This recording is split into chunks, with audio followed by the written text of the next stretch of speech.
So guys, we're here, last day of the trip. So we thought we'd give you a quick rundown of the car that we take away with us.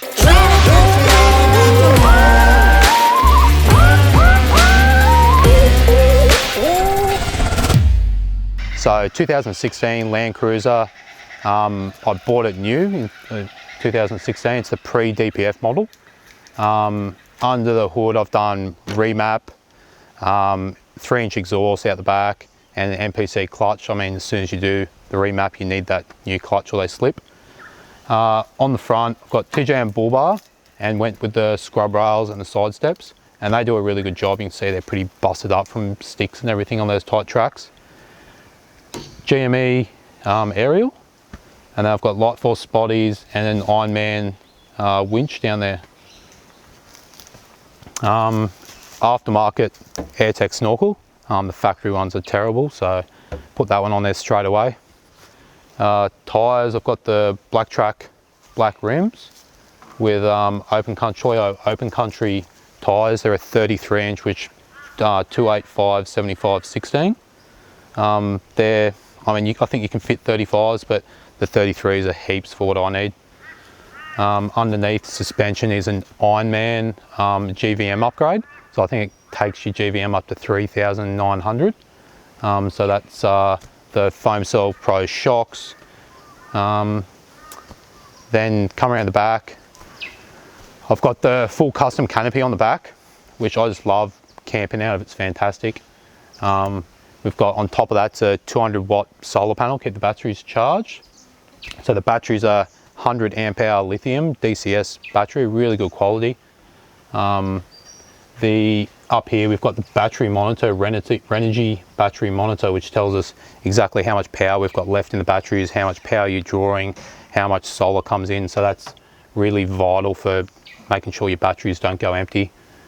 Up here, switch panel with USB, ciggy lighter, and a couple of other gauges, fridge temperature and things like that. Engel 38 litre, it's just a plastic Engel fridge. I've had that in my old cruiser, so I've had it for about 6 to 8 years, and it's still going strong like new, so brilliant thing.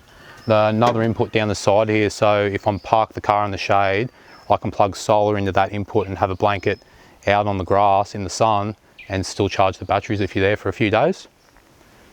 So this is the kitchen side of the canopy.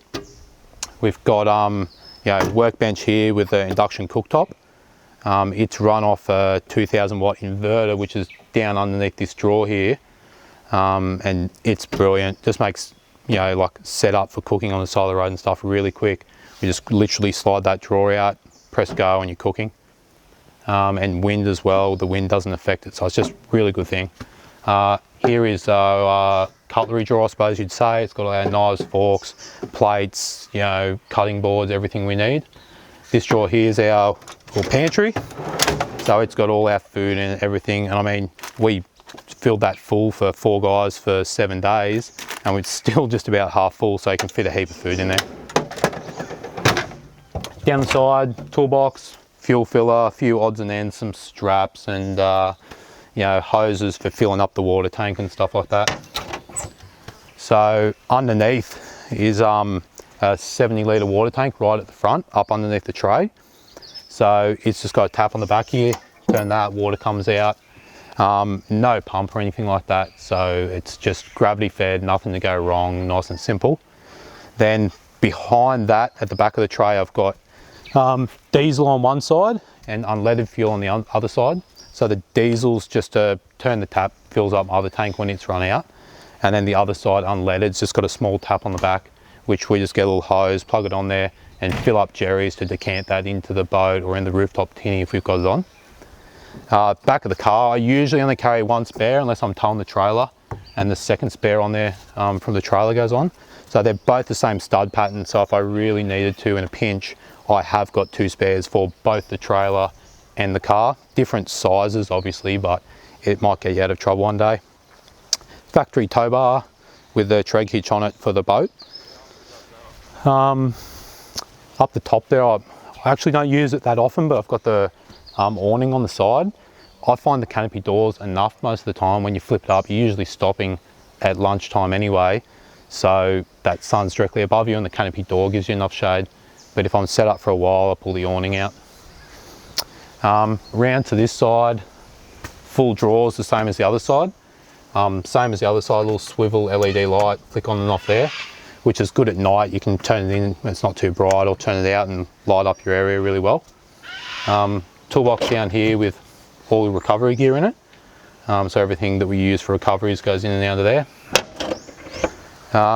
What do we got? Front here is the toolbox drawer, which is probably the heaviest drawer of the whole lot, which is why I've put it right at the front here of the canopy.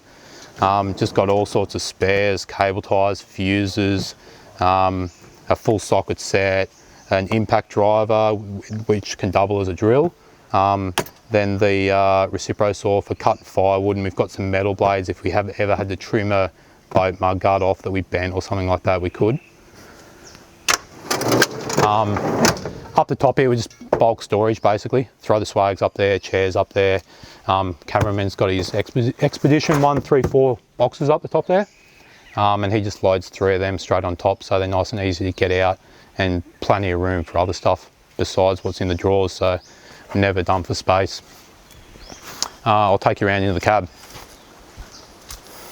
So up the front here, you know, a few different dials and switches over factory.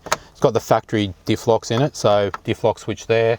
Compressor on this side here, which is mounted up underneath that seat. So when we pull up there, the tool drawer's got the hose in it for the pressure. So plug that into there, flick the switch on, pump all our tyres up, which we're doing pretty soon. Front here is just an Android eBay, I think it's an Extron's Android head unit. Really good thing. I mean, it's a little bit buggy, but runs HEMA maps really well, Bluetooth, reverse camera, all those standard things. Center console fridge, which is bloody brilliant when you're on the road.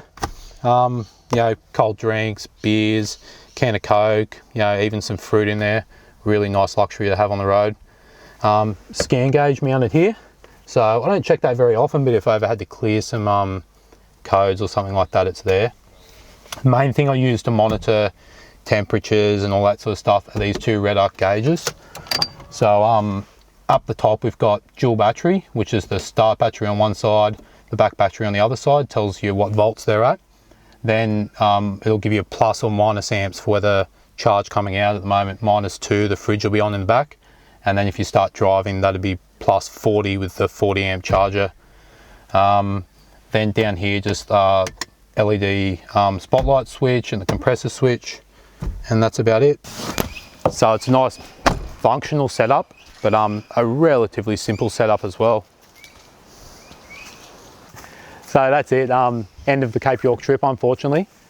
Mark's seen a bit of water and putting the fire out. Baxter's just found his sneaky V. Oh, the sneakiest! How good's that? Oh wow. Is that the sneakiest V you've ever had, mate? Sneakiest V I've ever been gifted.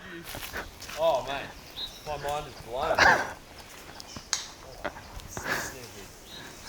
Wow. Perfect, thanks mate. That's all right. We've been trying to work out where to sneak it in the whole trip. That's the perfect time. I feel like that was the perfect time, yeah. Awesome. Good job, man. No worries, mate. Sneaky.